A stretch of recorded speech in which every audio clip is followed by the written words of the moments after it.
assumed office in 2017, all the cases filed by the SY NDC government against some ministers of the Kufuor government and other appointees have been contested fully in the court and won. We secured acquittals through the court and not by resorting to delay tactics in the hope that an Kufuor appointed Attorney General would come and withdraw the cases and procure an acquittal. I speak from experience as I personally conducted some of the cases. Other lawyers within our ranks, including my colleague Deputy Attorney General, also handled the same. I must state that it is clearly unprecedented for an Attorney General to hold a press conference and subject his predecessor in office to abuses and peddle falsehood in the manner displayed by Dr. Dominic Ayine. I'm constrained to set the record straight, to unveil the half-truths and manipulation of facts for well-meaning Ghanaians to decipher the true intentions of the NDC government acting through the current Attorney General and withdrawing charges against leading members of the NDC. One, it is necessary to indicate at the outset that the decision to charge a person with a criminal offense, especially in the high-profile cases in issue, which held serious implications for the public purse, involved a prosecutorial discretion exercise pursuant to painstaking investigations conducted by duly authorized investigative authorities of state, inquiries and extensive deliberations by career prosecutors in the office of the Attorney General, who indeed proceeded to conduct the cases themselves. I continue to be grateful for the advice I received from the hard-working attorneys at the AG's office, investigators and my able deputies, Mr. Afretua Yeboah and Ms. Dana Snoma Dapa, on the cases we personally initiated in office and the many others that had been commenced by my distinguished predecessor, Madame Gloria Ifua Ekufu, which we continued. We cherished the robust discussions and debates we had whilst professionally moving forward with each of those cases. The nation would note that Dr. Ayine and other leading figures in the NDC and the government of the day were counsel in many of the cases he has discontinued. I say that indeed it is not uncommon for defense counsel as Dr. Ayine and other NDC personalities were, looking at the same set of facts to come to different conclusions, informed by their varying understandings of the law and, of course, the undeniable political considerations they hold. However, I dare say that in taking decisions as monumental as withdrawing those cases, the only consideration has to be the national interest and not that of defense counsel. The analysis I make of the reasons advanced by Dr. Ayine will expose the questionable intent behind the withdrawal of the criminal cases. Dr. Ayene's unfounded allegation insinuating unethical conduct on my part in the conduct of the ambulance trial, Republic vs. Exp0ses and two others, is highly disingenuous and rather unfortunately recaps the series of falsehoods persistently published by foot soldiers of the NDC and other uninformed members of society. I must say that I find it quite ironical for Dr. Ayine, who is the subject of disciplinary proceedings for professional misconduct, still pending at the General Legal Council, filed by the Honorable former Chief Justice himself, to accuse me of unethical conduct. In the interest of the nation, the case of professional misconduct pending against Dr. Ayine at the General Legal Council should have been determined before the parliamentary assessment of his suitability or otherwise for the high office of the Attorney General and Minister for Justice of the Republic.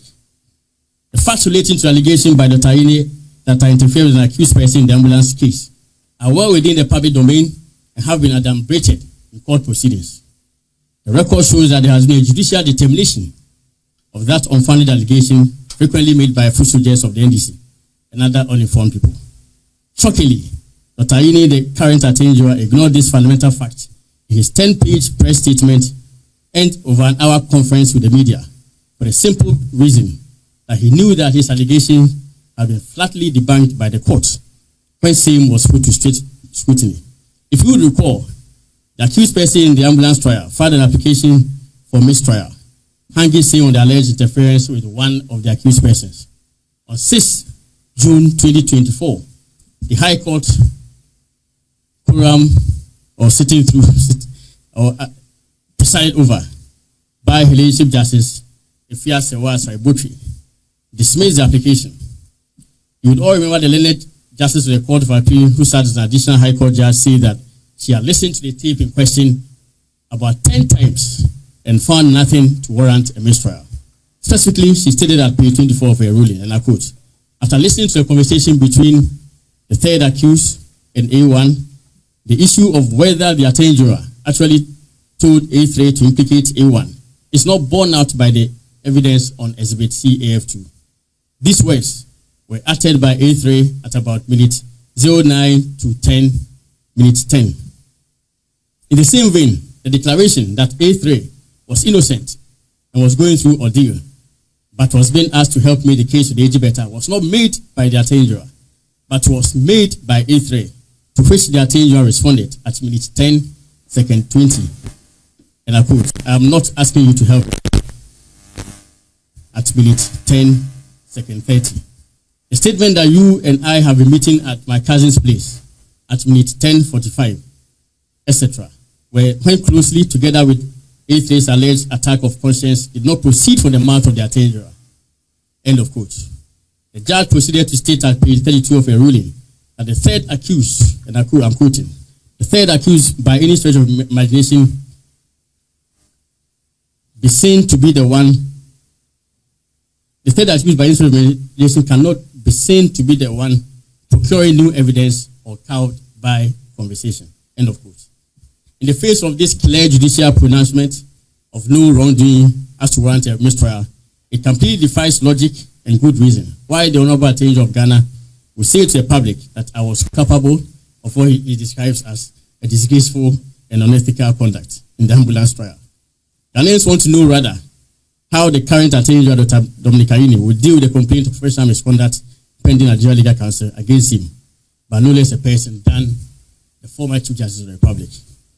Ladies and gentlemen, in a chilling twist, the nation heard Dr. Ayini confessing to speaking with lawyers for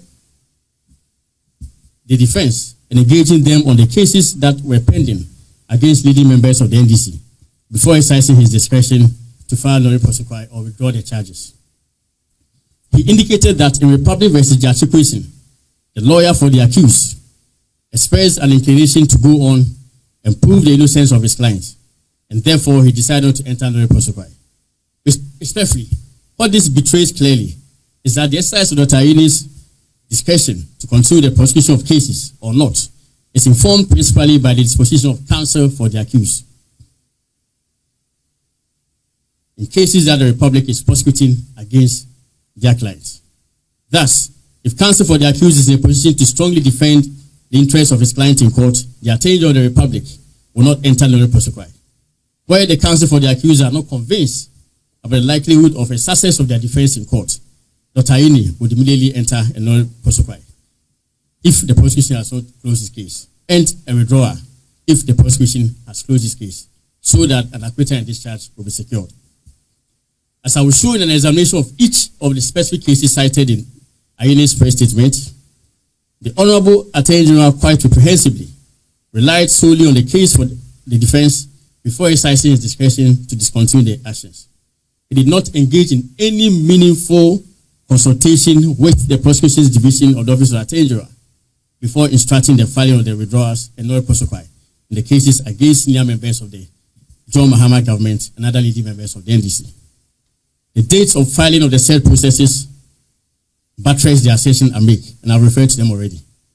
I challenge Dr. Ayini to show any memorandum presented to him by the prosecution's division of the Office of the Attorney General advising or indeed expressing a view on the consultation, discontinuation, or termination, as he calls it, of any of the criminal cases in question. I can say without any fear of contradiction that there is none. He should also show evidence of consultations on any of the charges he held with the Director of Public Prosecutions, the DPP, before discontinuing the cases. You can be assured he cannot produce any. Listening to Dr. Ayini, one gets a distinct and chilling confirmation that he relied solely on the version of the facts as presented by counsel for the accused, as well as their erroneous views of the law on the subject matters in question. It is for this reason that the claims of alleged defect in the various charges only re-echo positions articulated by the defense counsel throughout the various proceedings. In effect, Dr. Ayini came to narrate to the Ghanaian public on Wednesday the perspective of defense counsel on the charges their clients had been charged with. The media would notice that for each of the cases, the explanations of the Attorney General for the withdrawal were only a rehash of arguments already reported in the media as having been made in the courtroom by counsel for the defense. Is that a reasonable manner of the exercise of the Attorney General's discretion to enter non prosequi and withdrawal of criminal cases? I ask. The people of Ghana should be very scared if we have an Attorney General whose prime consideration for the discontinuation of criminal cases involving the loss of billions of Ghana cedis is the position of defense lawyers on charges preferred against their clients rather than the interest of the Republic in the prosecution of crime. Even more scary and bizarre is the claim of Dr. Ayehu that he did not consult the former president, John Dramani Mahama, before taking the monumental decisions to discontinue the criminal cases. The cases involved the loss of colossal sums of taxpayers' money and some related to the banking sector crisis which affected the Ghanaian economy. The people of Ghana should indeed be extremely concerned and afraid by the vesting of prosecutorial authority in a person who can discontinue the prosecution of such important and high-profile cases without discussing with the President of the Republic and members of the Cabinet. Even Defense Counsel, according to him, he consulted. How much more the President? Ladies and gentlemen, we ought to ask ourselves, is it true that Dr. Ayehu did not consult the President or his Cabinet about the decision to discontinue the various criminal proceedings? A careful examination of the facts shows that this claim is palpably untrue. The nation has not forgotten the loud claim by President John Mahama and the NDC that the MPP rather was responsible for a collapse of the banking sector crisis. Collapse of the banking sector, and that on assuming power, the John Mahama government will restore all the banking licenses which were revoked. The withdrawal of the cases in question is only the first step of the clearing or whitewashing process of those whose acts led to the crisis that plagued the banking sector. Ghanaians are certainly more discerning than the NDC and Dr. Ayehu think. I proceed to examine Dr. Ayehu's reasons for withdrawing some of the criminal cases Dr. Ayehu mentioned in his press statement. And I find generally that all his explanations are laden with contradictions and inconsistencies and betray the questionable motives for his actions. First is the Republic versus Exp0ses and another case. The first reason assigned by the Attorney General for the discontinuance of the appeal is ethical and professional, since, according to him, he was deeply involved in the conduct of his defense as the defense of Dr. Exp0ses. He could not, according to him, in all good conscience, continue the conduct of the appeal. This explanation is a sham, as the Attorney General's prosecutorial authority under Article 88, Clause 4 of the Constitution is exercised by himself or, in a quote, any other person authorized by him in accordance with any law. Pursuant to this, the Criminal and Other Offences Procedure Act 1960 at 30 permits attorneys of the Office of Attorney General and other persons, including even private legal practitioners, to whom the Attorney General may delegate his powers through an executive instrument enacted pursuant to Act 30 to prosecute. Thus, the fact that he, Dr. Ayehu, found himself in a conflict of interest situation did not imply that the entire appeal had to be abandoned. Dr. Ayehu characterizes the prosecution of the ambulance case as a political rant. I wholly disagree. The facts show that vehicles purporting to be ambulances were imported into the country in December 2014 in violation of the contract governing the transaction.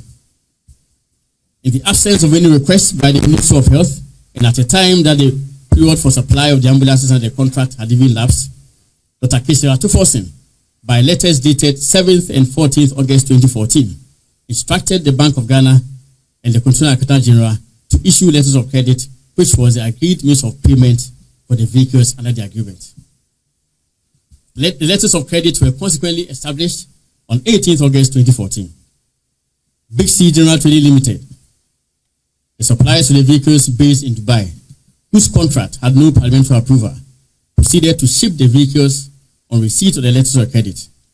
When the vehicles arrived, they were not of the kind specified in the contract and had serious defects with every material part of the vehicles, which rendered them unfit to be described as ambulances. Indeed, a John Mahama appointed Minister for Health at the time, Dr. Ayehu, described the vehicles as ordinary vans, not fit for purpose. The defects were so irremediable that from the time the vehicles started arriving in December 2014, to January 2017. When the SR Mahama administration left office, they could not be converted into ambulances. To date, they cannot be converted into ambulances. And the Mahama government is back in power. I am of the honest view that the split 2-1 decision of the Court of Appeal, far from confirming Dr. Ayehu's position that the case was flawed, was erroneous, and the Republic's chances of having same set aside by the Supreme Court was very high. If Dr. Ayehu was convinced that his position would prevail on appeal, why did he not allow the appeal to run its course for a vindication of his views? What did he or his former client, Dr. Exp0ses, stand to lose by the determination of the appeal by the Supreme Court? Ladies and gentlemen, I observe that the real reason for discontinuance of the appeal by Dr. Ayehu was that he did not wish to deepen the woes of Dr. Exp0ses any further. Republic versus Ofusuampo for another. Dr. Ayehu did not advance any reason whatsoever for the withdrawal of this matter, save that he was on record as counsel for the defense. I have already pointed out above the absurdity of such a position, and I will not recount. The self-serving nature of Dr. Ayehu's decision is too apparent for the people of Ghana to see. Republic versus Collins, Dauda, and 4 others. The reason advanced by the Attorney General for the entry of no prosecution in the case filed against Mr. Collins, Dauda, and 4 others for their roles in the Sagleme housing scheme is that, in his view, the charges were defective. He claimed that the prosecution wrongly charged the former Minister Collins, Dauda, with the offense of misapplying public property, i.e. funds, in the sum of $200 million United States dollars. In Dr. Ayehu's view, the prosecution should have taken into account the fact that part of the $200 million was used to construct the houses at Sagleme. With the greatest respect, this analysis by Dr. Ayehu portrays a complete misapprehension of the ingredients of the offense of misapplying public funds. The offense of intentionally misapplying public property consists in wrongly applying public property, which is defined under the Public Property Protection Act of 1977, SMC Decree 140, for a purpose other than as lawfully approved. It is different from the offense of willfully causing financial loss to the state, whose defining ingredient is the actual loss occasioning the state through one's willful act. In this case, Mr. Collins, Dauda, was charged with the offense because he intentionally misapplied the sum of $200 million for the construction of 1,412 housing units instead of 5,000 housing units lawfully approved by a cabinet, the Parliament of Ghana, and the Public Procurement Authority to be constructed. To the question of how much was disbursed by the state during Collins Dauda's tenure as Minister for Western Housing, or the exact amount spent on the buildings when he was minister, is immaterial. The real question is whether Collins Dauda authorized the application of the sum of $200 million for the purpose lawfully approved for the project, i.e. the construction of 5,000 housing units. The answer to this question can only be in the negative. I say that in any event, if the Attorney General also the considered view that the sum of $200 million mentioned under the count of misapplying public property should have been $94 million, all he had to do as a good prosecutor, acting in good faith, was to amend the count. The remedy is not a discontinuation of the entire case, especially when that offense of misapplying public property constituted only 1 out of 70 charges filed in the case. What happens to the other 69 charges that Dr. Ayehu does not fault and did not talk about?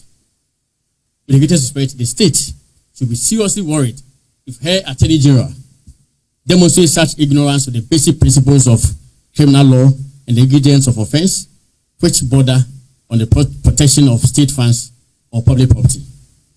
The second factor cited by Dr. Ayehu for the withdrawal of the Sagleme case is the alleged failure of the prosecution to charge other ministers who took office after Collins Dauda left office. This is another palpable falsehood. The state charged all those whose roles in the Sagleme housing scheme implied criminal liability. This included Coco, who signed and authorized the payment of money and who was John Mahama's Minister for Western Housing after Collins Dauda left office until January 2017. It also included a chief director, Alhaji Ziblim, who was in office until 2017, covering a part of the tenure of Mr. Atachia as minister, and signed and authorized payment of money. Dr. Ayehu raises issue with the failure to join Honorable Samuel Atachia as an accused person in the matter. It ought to be made clear that the prosecution of crime is not an arena to achieve political equalization. A careful check of the fact would have disclosed to Dr. Ayehu that Honorable Samuel Atachia never authorized any payment for the Saglame project.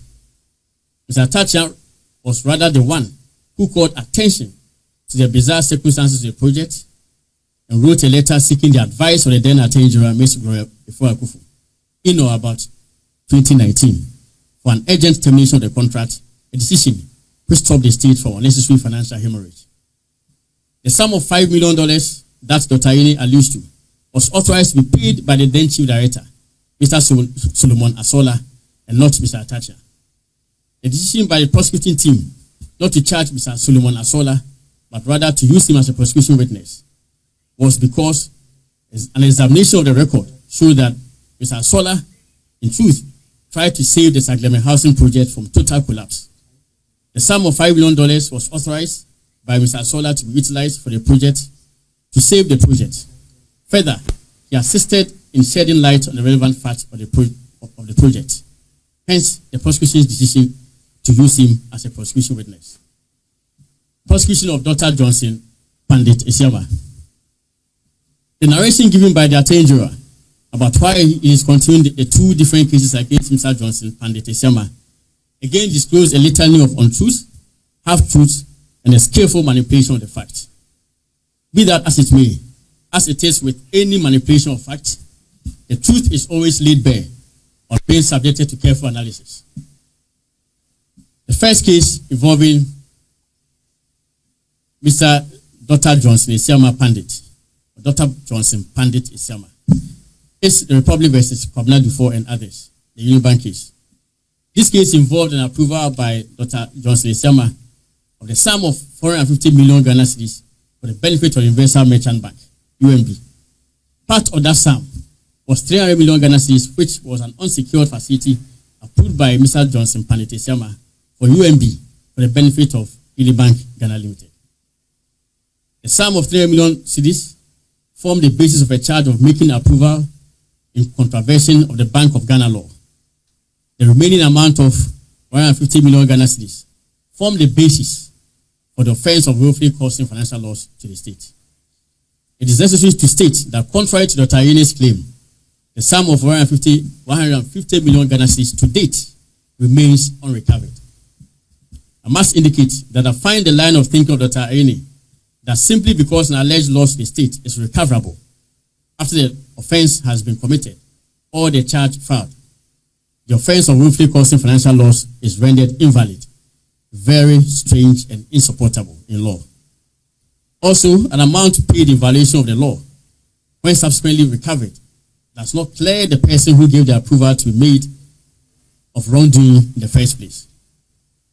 The anchor of Dr. Ayehu's explanation for discontinuing the case against Johnson Pandit Esiama is a memorandum allegedly delivered to my good self by attorneys of the Office of the Attorney General, reportedly, as Dr. Ayehu stated, and I quote him, recommending that the charges against him be dropped. End of quote. Let me state for the record that, to the best of my knowledge, no such memorandum exists. No such memorandum exists. I do not recall receiving any such memo from the prosecution's division. I challenge Dr. Ayehu to produce such a memo for the examination of the public, as he has started saying to the public at a press conference conducted by him as a basis for his impugned actions. Curiously, when probed further on that issue in the question session of the press conference, Dr. Ayehu claimed that I might have disagreed with the memo, and that is yet to know the exact reasons I made or the exact comments I made on the memo. This is bewildering and cast grave doubt on Dr. Ayehu's assertion that a memo was presented to me on the issue. Will my comments on the position I took on the memo not be expressed on the memo? as is usually the case in every public service institution, how can Dr. Ayeni see the memo but not see my comment in the memo? Clearly, the Attorney General set out to throw dust into the eyes of the Ghanaian populace, who in his view are a bunch of unethical people. Ghana deserves better than the theories of Dr. Ayeni. Assuming for argument purposes that the memo was prepared for the consideration of the former Attorney General by some state attorneys whose ranks the current Attorney General does not specify, and on a date he does not indicate, is such a memo, I ask, binding on the Attorney General? Is the view of the state attorney binding on the Attorney General? Dr. Ayeni himself alleges that he had some discussions with the DPP before withdrawing the cases in question, and that where he disagreed, he made it known to the DPP. Was the DPP's view binding on Dr. Ayeni? I ask. I further ask, was it not his view, Dr. Ayeni's view of the charges he withdrew, which prevailed? If Dr. Ayeni could form a view of the charges he withdrew from the court, in spite of what the DPP told him, how can he castigate Godfred Dame in the media for whatever views Godfred Dame took on the memo allegedly presented to him by some state attorneys who Dr. Ayeni cannot name, on a date he cannot specify, and affecting some accused persons, again, he could not specify? And I say this because there are 6 accused persons in the matter. The question is, did the memo touch on all the accused persons? Dr. Ayeni fails to indicate. I say that Dr. Ayeni should, with the greatest respect, be bold to accept full responsibility for his action and withdrawing and filing no prosecution in all the cases, rather than purporting to blame former Attorney General for his decisions. Republic versus Johnson, Pandit, Isiama, and 5 others, the Unibank case, the UT Bank case. Dr. Ayeni lumps up the 2 cases against Johnson's Isiama and contends that the alleged memo presented to the former Attorney General, my good self, which discussed the amount of 450 million Ghana cedis, the subject matter of charges against the gentleman in the Unibank case, also covered the UT Bank case. This is another falsehood. The sum of 450 million Ghana cedis was in respect of only the Unibank case. The UT Bank case involved the grant of approval by Dr. Johnson Isiama of 460 billion Ghana cedis facility to UT Bank in violation of the single obligor limit. Be that as it may, it suffices to note that Dr. Ayeni provides absolutely no justification for a withdrawal of the charges in the UT Bank matter, save the allegation that an alleged memo was presented to me. It is also important to note that the Attorney General conceals the simple fact that the prosecution had closed its case in the UT Bank case. Thus, by virtue of the notice of withdrawal filed by the Attorney General, Dr. Dominic Ayeni, Johnson Pandit Isiama was acquitted and discharged of the crimes that he had been charged with. Dr. Ayeni therefore secured through the back door a whitewash and clearing of the sins of Johnson Pandit Isiama forever. Republic versus Ste Opuni and 2 others. The reasons given by the Attorney General for the withdrawal of the case against the 3 accused persons in the Ste Opuni case and the consequential whitewash and cleansing of sins through an acquittal and discharge again recount the misconceived perspective of defense lawyers on the charges. That case involved the loss of 271 million Ghana cedis to the state.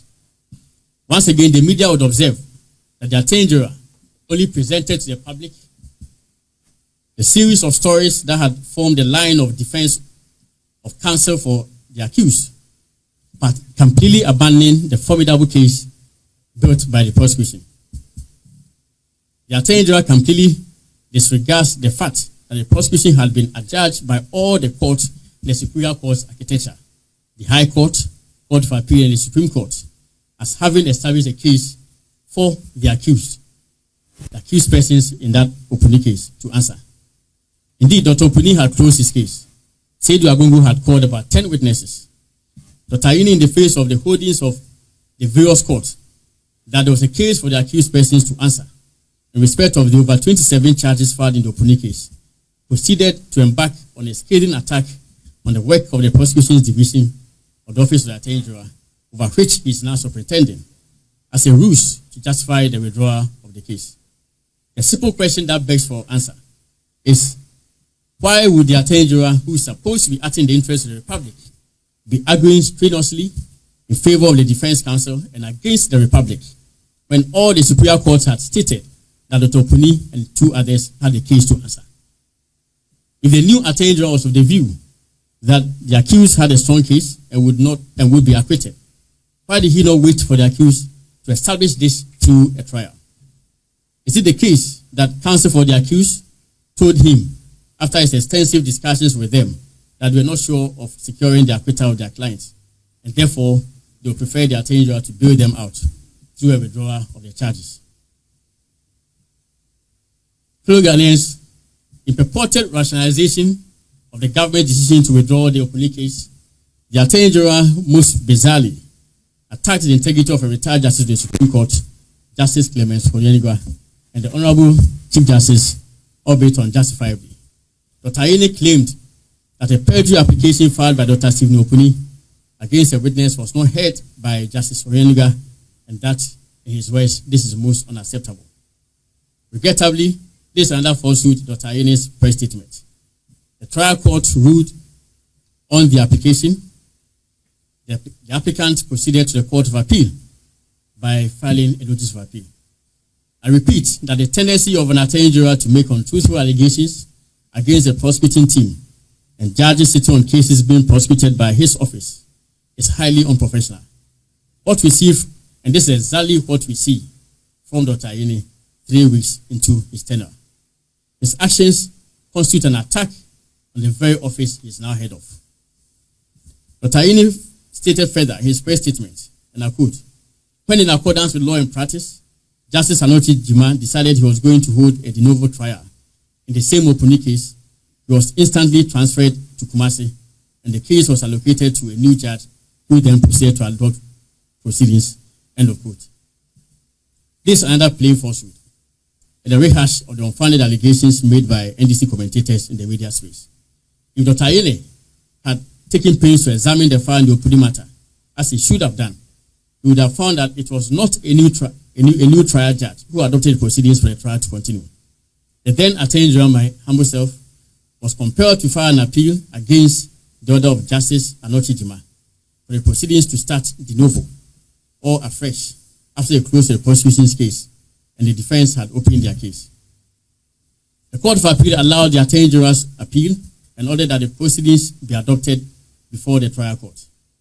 It took about 3 months for the appeal to be heard and determined.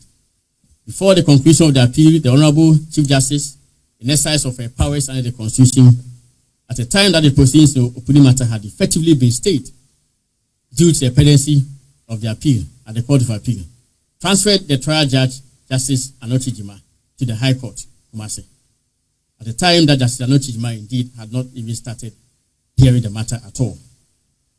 The display of unfamiliarity by the current Attorney General of facts regarding cases he withdraws from the various courts and speak about in the media is shocking.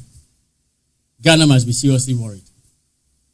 Ladies and gentlemen, in conclusion, I say that I deem the press conference hurriedly assembled by the Attorney General, Dr. Dominic Ayehu, as a knee-jerk reaction to genuine concerns raised by well-meaning Ghanaians on the attempt by the NDC government to whitewash the crimes of persons who served in the NDC government, and as far as the law would allow, clothed them with perpetual ability from being prosecuted for crimes committed against the Republic of Ghana. The poster adopted by the Honorable Attorney General threatens to undermine Ghana's democratic and good governance structures.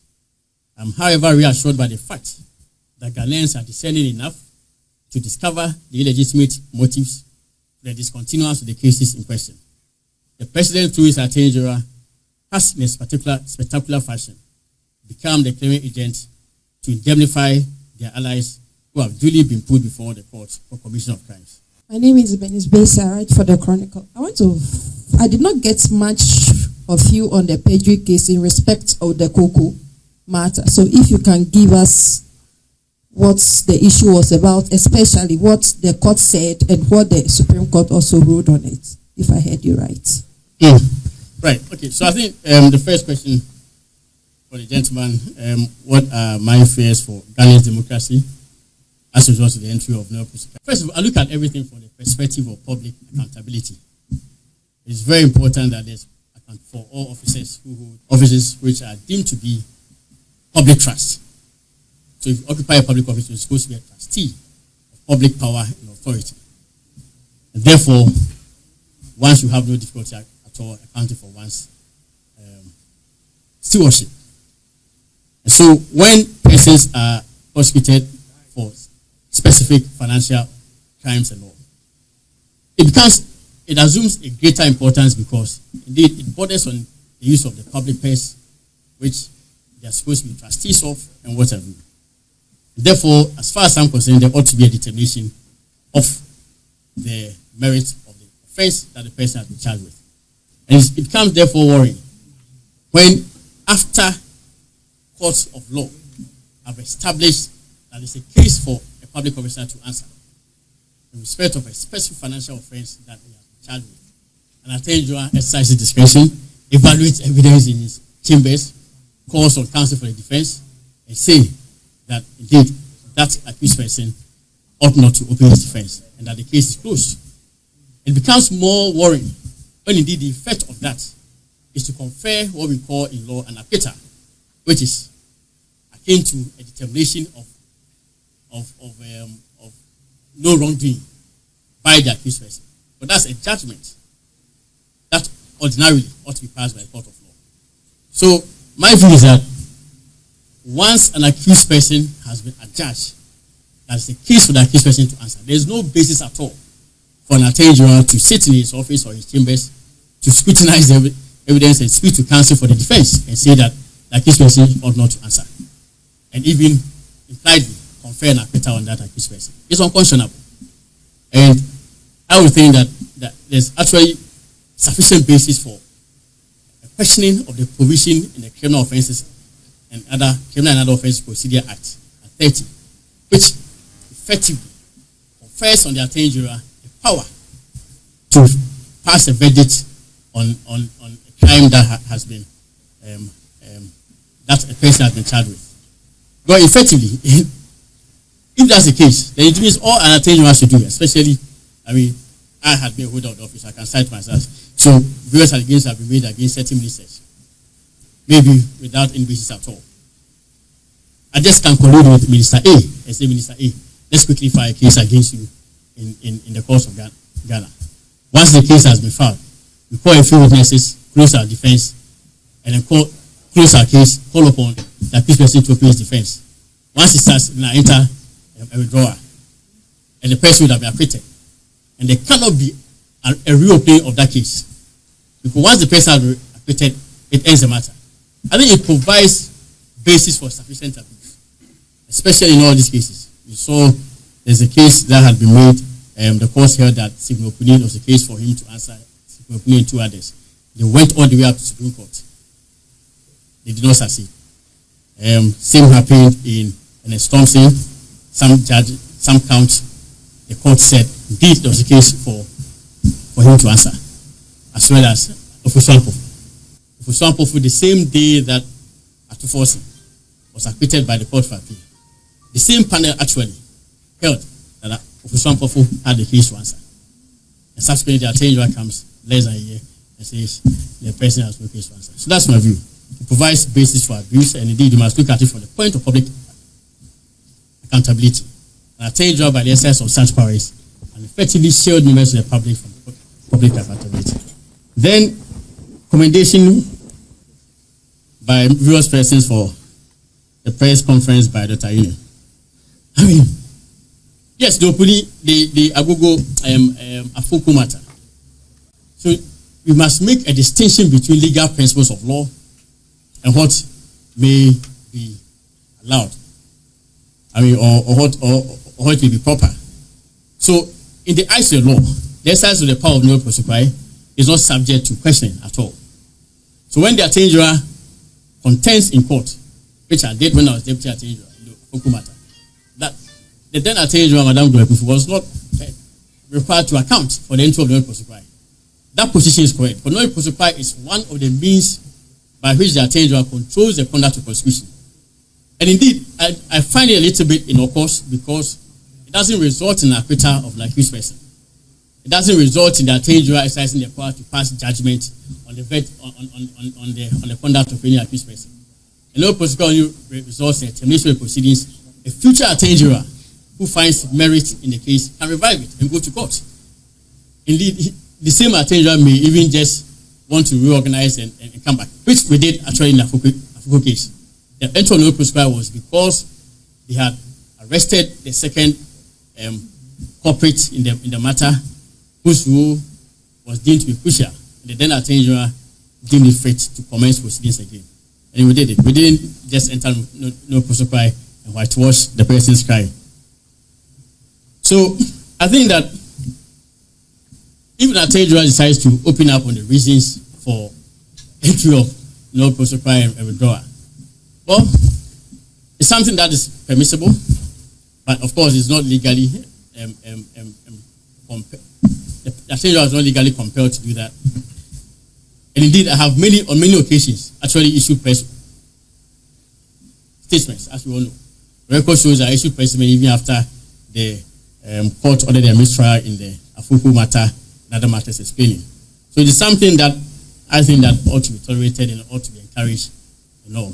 But the fundamental question is, what were the motives for the press conference? And as I've disclosed, the motive for the press conference was just to whitewash, was just to explain.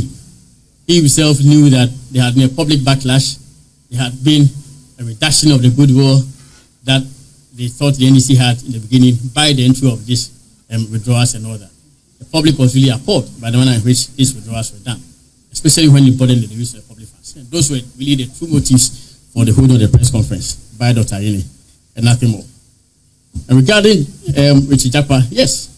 So I think that, as I said, the full facts were actually unraveled in the course of court proceedings. The tape was played many times.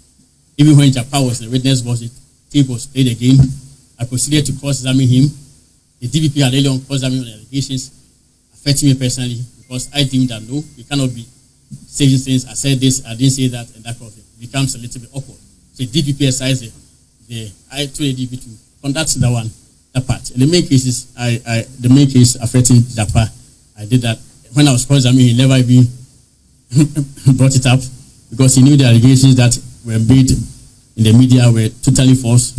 The true facts are simple. I've never met with Japa anywhere in my life apart from the courtroom and on a few occasions in the house of a Justice of the Supreme Court, Justice Yoni Kulendi. And that's because I have never arranged any meeting with him. I mean, Justice Kulendi is a very respected figure in Ghana, a former member of the same firm that I trained, the Kufari Pepenko, and we had good relations before he became a judge. In fact, it's even important to note that the house that I live in, which I bought in 2014, I bought it from Justice Kulendi's client. So we have had that when he was a lawyer, practicing lawyer, and I don't think he even wanted to go to Supreme Court at that time. So we had that very good relationship and all. So a few occasions, maybe a Christmas party, Easter time, and that kind of thing, I'll go to Kulendi's house. Occasionally, he will call me. He had not seen a long while. Oh, I'll come over, and I come over. Then I met him on those few occasions. The interactions we had did not bother anything at all. And indeed, on one of the visits, the very last visit, I knew that he was not well. It's a matter of record.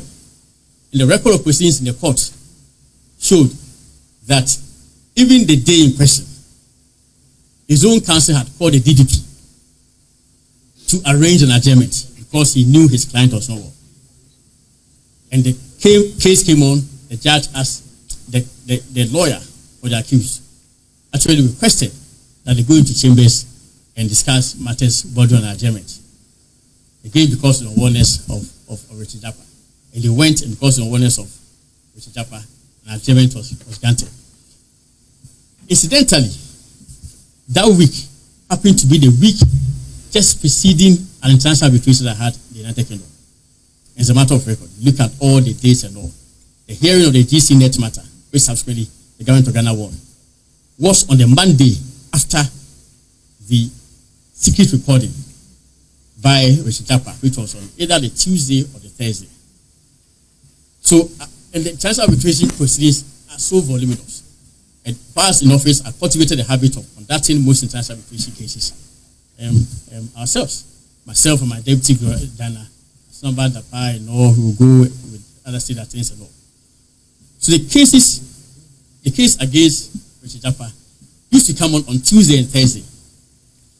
By the Thursday, if you are changing, you are burning a lot of work. Cabinet, National Security Council, court, everything. You must try and do all together. So on the very Thursday, I think it was the Thursday or so, Tuesday or Thursday, I realized I had to really prepare for the international arbitration. Otherwise, the hearing that was supposed to come up the next Monday, I would be very much troubled. So by 12 p.m., by 11 a.m., and the matter was becoming at 12 a.m., I realized I was still not really ready or supposed to do my study. And that was a single phone call that I made to him, which was the serious matter of the proceedings. And so I went to call him just to, because indeed I knew he was not well. And that day, as I said, he actually went to court and got an adjournment because it was not well.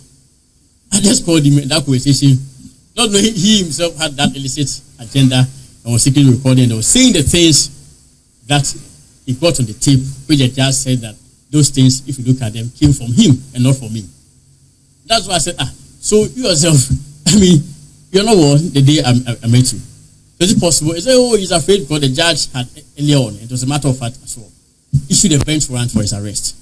And so he was afraid to obtain or to apply for excuse from court proceedings on basis of being unwell. I said, you can get a medical report. That was exactly what happened. Then he said, it's a little too late. He's afraid of the judge. And they went. But when they went, he actually obtained adjournment because it was not well. So the fact of my asking him to obtain medical certificate because it was not well was nothing but factual. Was not an attempt to get him to procure any evidence or anything at all. That is it. And then you asked about why did I speak to him with the absence of his counsel? I've told you exactly the circumstances that led to that, which of course he manipulated and all that.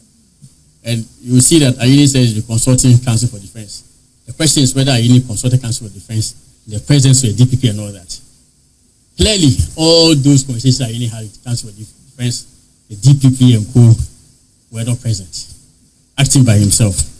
These are matters that you can look at. Anyway, I made a question. Yeah, which question was that? Right. On the perjury, yes, so I stated perjury application was ruled upon by the judge and the applicants who were the accused persons, and for that matter, they appealed to the Court of Appeal. So it is not correct that the perjury application was not determined by the court. And it is not even unusual for a trial court to say that the ruling on your application will abide the determination of the main case. If you are guilty, you can appeal, which they did. I don't think there's much more. Right. Yes. My name is Mutala Yunus. I work with the EIP group, GH1 TV and Star FM. I want to find our respect to the Sagleme affordable housing matter. The sum in question is $200 million. So Alhaji Collins Dauda and then the four others, unfortunately, one of them is deceased now.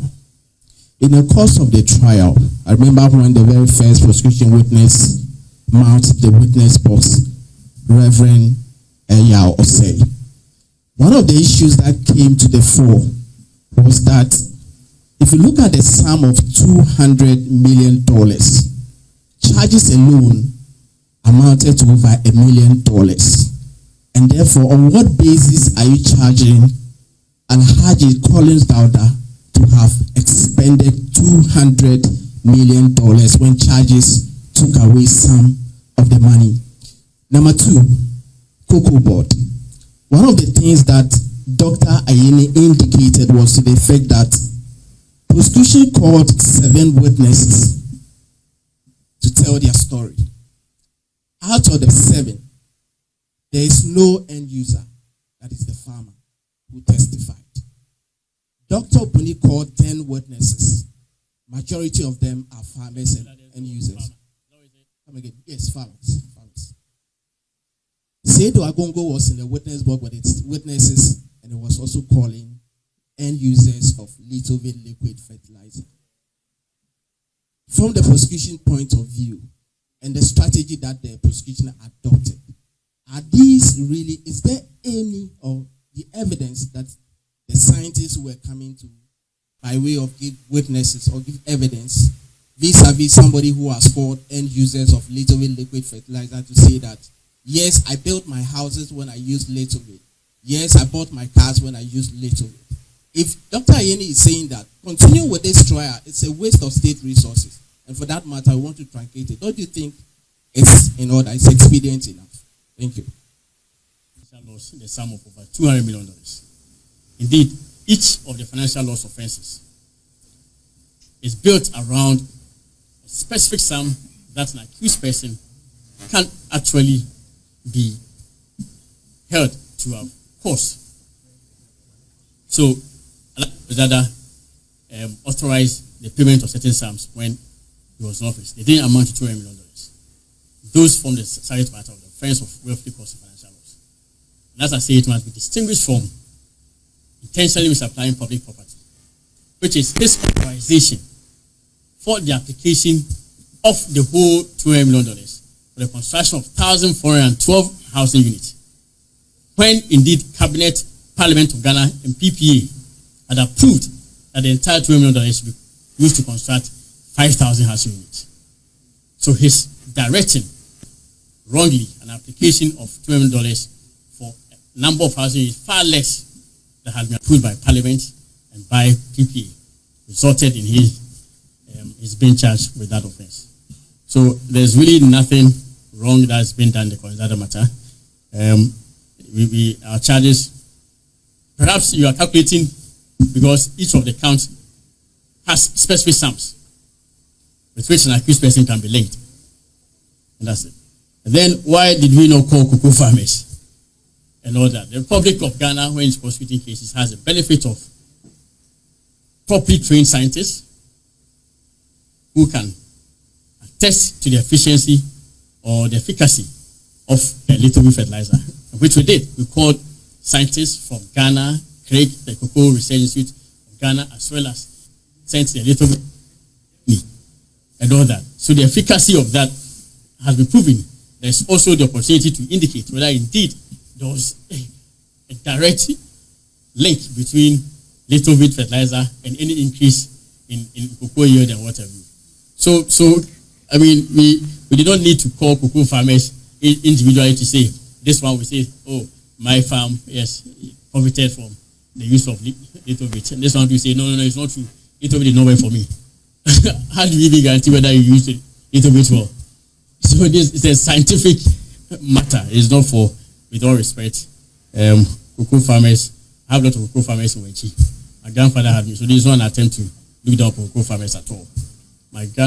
All my uncles are not educated with cocoa farms and all that, so it's not.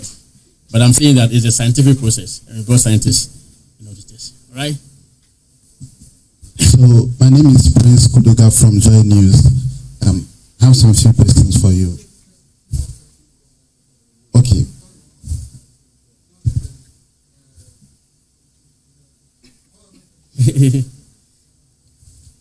Okay, so Mr. Former Attorney General, how do you respond to claims that you are just seeking to hand down the current finance minister by hook or crook? Secondly, in your view, did the state have solid grounding in all the cases that has now been withdrawn, and do we stand a good chance of winning all the cases?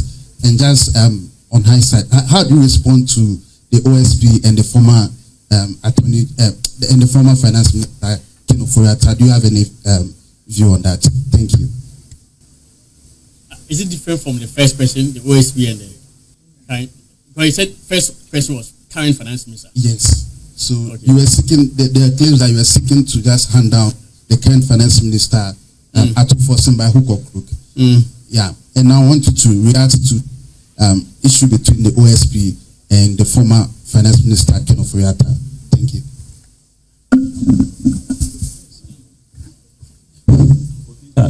Good morning, Honorable. There's a school of thought that believes that white collar crimes long time to adjudicate on it. People believe that if the pace has been quickened enough, some of these people would have been leaving behind bars by now. And because you drag the matter for a very long time, now they have gotten their freedom and they are throwing the stroke back to you. What do you take on that assertion? And then my second question, in the case of seafood, is it seafood? Blue Sea, sorry. The company made an attempt to make part payment that the Attorney General rejected. I don't know whether he rejected or whatever. That was a use because people thought that could have taken the money and maybe later on pursue the criminal aspect of it. Why did you do that if you did that?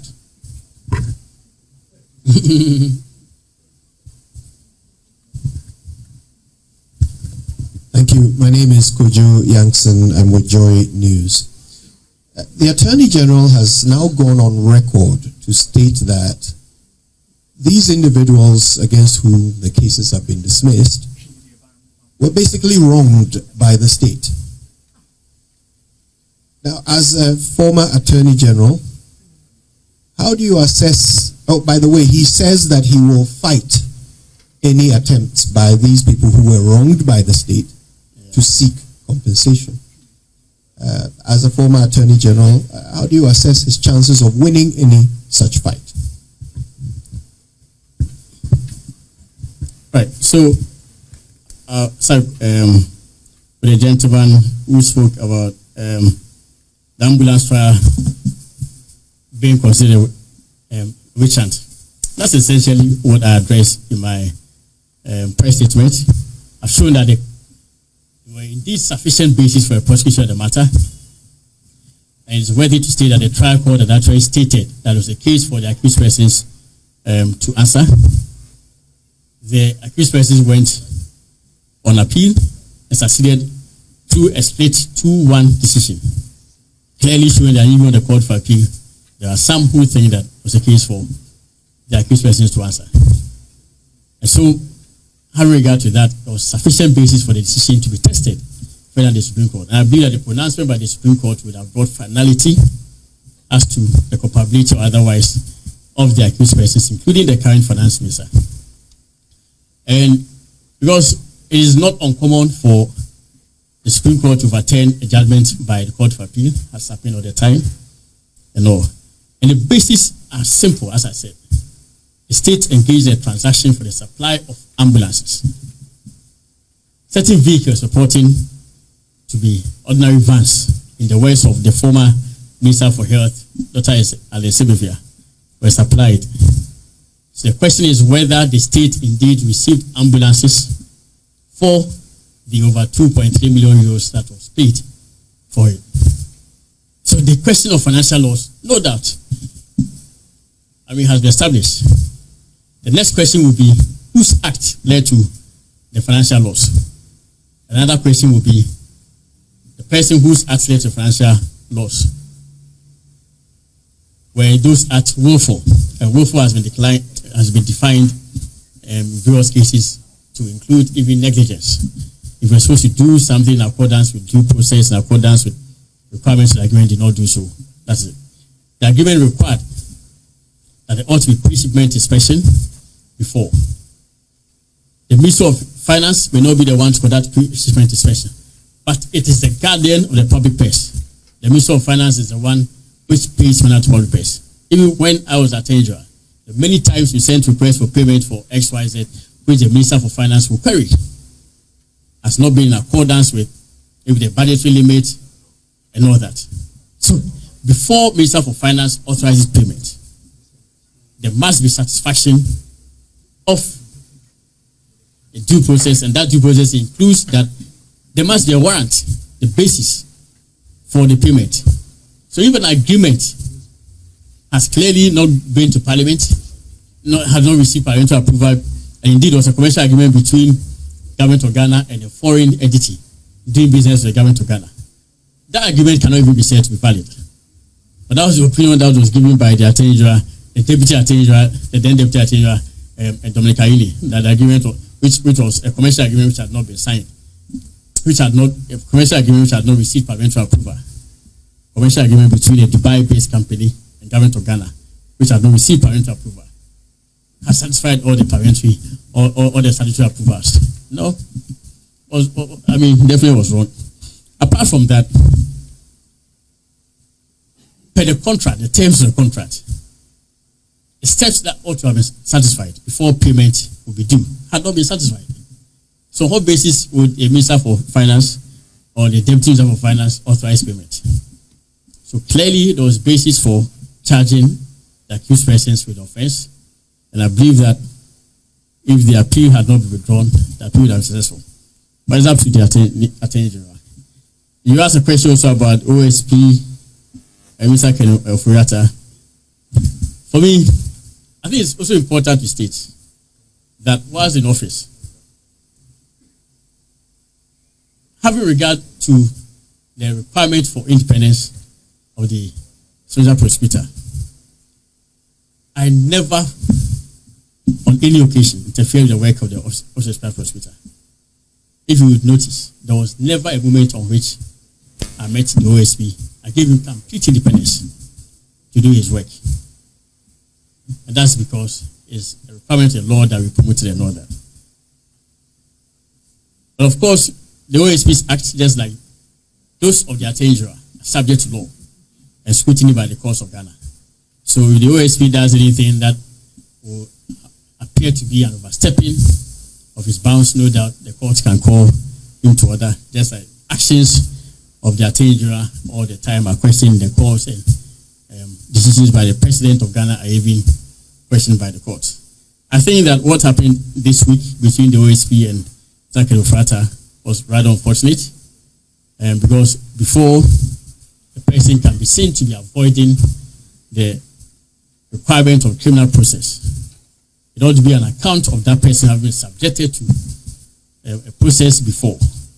And I read of correspondence between lawyers for Mr. Fori and the OSP, by which within a period of just about 2 weeks, the OSP had been notified that Mr. Fori was out of registration. And indeed, he has been out of registration since 3rd or 4th January. So it is not, and he went out of registration before the OSP started requesting the attendance of Mr. Fori. So it is not as if there was a request for the attendance of Mr. Fori at the offices of the OSP, and then Mr. Fori traveled out of registration. He left the country 3 clear weeks before the request by the OSP was made. And once it was made, was not ignored. Fori responded and stated through his lawyers that he was out of registration. So I find the actions of the OSP, the greatest respect, a bit unnecessary. I felt that could have been avoided, and that maybe lessons will be learned, I'm sure. So that's what I can say. But as I say, you see how reluctant I'm really all the time constrained to make. I never even made any statement after when I was in office about the OSP, if you remember. The only occasion on which we had to act was when he himself referred the matter to Yoko, and Yoko sought our advice. Of course, even before he was referring the matter to Yoko, he himself had cleared Sisi Adapa of any wrongdoing. So then, white collar crime, yes, taking long to resolve. It's a very important question, and it is one that I sought to cure when I was in office. All the delays in relation to the prosecution of the various financial offenses can never be attributed to the Attorney General. We all in Ghana, we saw the defense, counsel for defense, we saw to all manner of trades to delay matters. I can count as many as about 47 interlocutory applications filed by Dr. Ste Opuni, as well as about 15 appeals filed by them. And I think that it is a situation that the judicial service of Ghana or the judiciary must really deplore and not to take a serious view of it. Many times I complained about it in the media, the delay in the prosecution of these financial crimes, because I recognize that if it is efficiently prosecuted, it could actually it will serve as a very, very positive signal for the country, because it could deter the perpetration of such offenses by persons who hold public office. And therefore, and it's also quite ironic that the NDC would orchestrate such delays only for them to come to power, discontinue the trials, and now, as I hear, even in the social media domain, some commentators will turn around to blame the prosecution for such delays. All the interlocutory appeals were filed by the accused persons. They filed applications from the High Court all the way to Supreme Court, and even in Supreme Court rules, there will be a review and what have you. So, when I was in office, I sought to introduce a bill, which is a criminal and other offences procedure amendment bill, to ensure an expeditious determination of all criminal cases. The bill went to Parliament, got through to a second reading, and then the chaos in Parliament occurred, and the bill was not passed. I quite shockingly heard the new Attorney General express quite a bit of lack of interest in the bill at his vetting. And I'm surprised, because if an Attorney General is supposed to really be interested in the expeditious determination of criminal cases, he is the Attorney General now. Let's see what he will do about it. And so, and then there was a question by Mr. Kojo Youngson. Nana Kojo 18. Of Big C.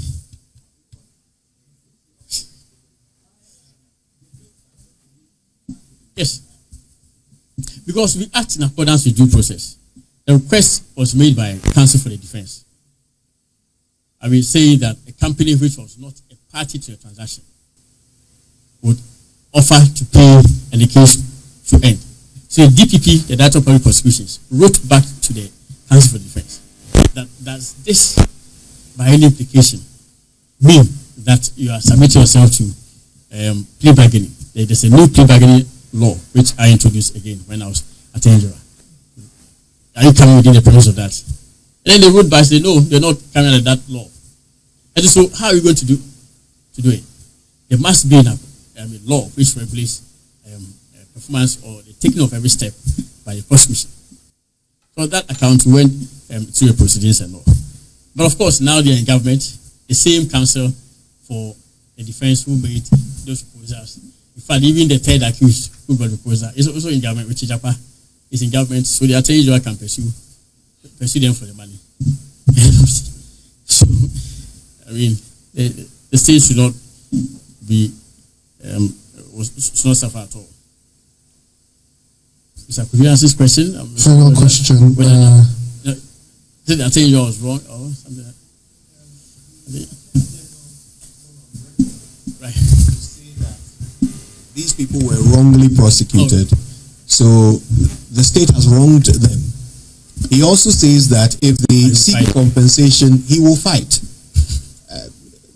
How do you assess his chances of winning any such? Very high, because he knows that the prosecution was not malicious. The basis for such a claim by any accused person is when there's malicious prosecution. It's actually what we call a tort. It's a civil wrong. A wrong of civil. So the fact that a prosecution even fails doesn't mean that the prosecution is malicious. Malicious prosecution is when, without any basis whatsoever, you file charges against an accused person just to chat him up or to intimidate him or to harass him. That's why you must be careful before you exercise prosecutorial authority. This cannot be the case when many of the accused persons have been held by the court to have a case to answer. Opuni, Fusampofu, and the Storm Scene, and all the other cases. Because in Fiama, even we are at the submission of no case stage when it discontinued.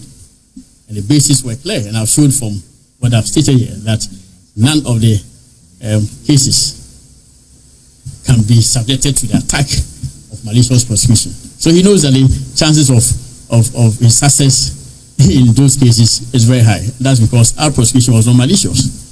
So I'm sure that if they file such a claim, it will dismiss. Okay, ladies and gentlemen, thank you so much for attending on this press conference. I'm sure that the Honorable Diana Asunaba Dapa will take us through a key treatise and summary of what is happening.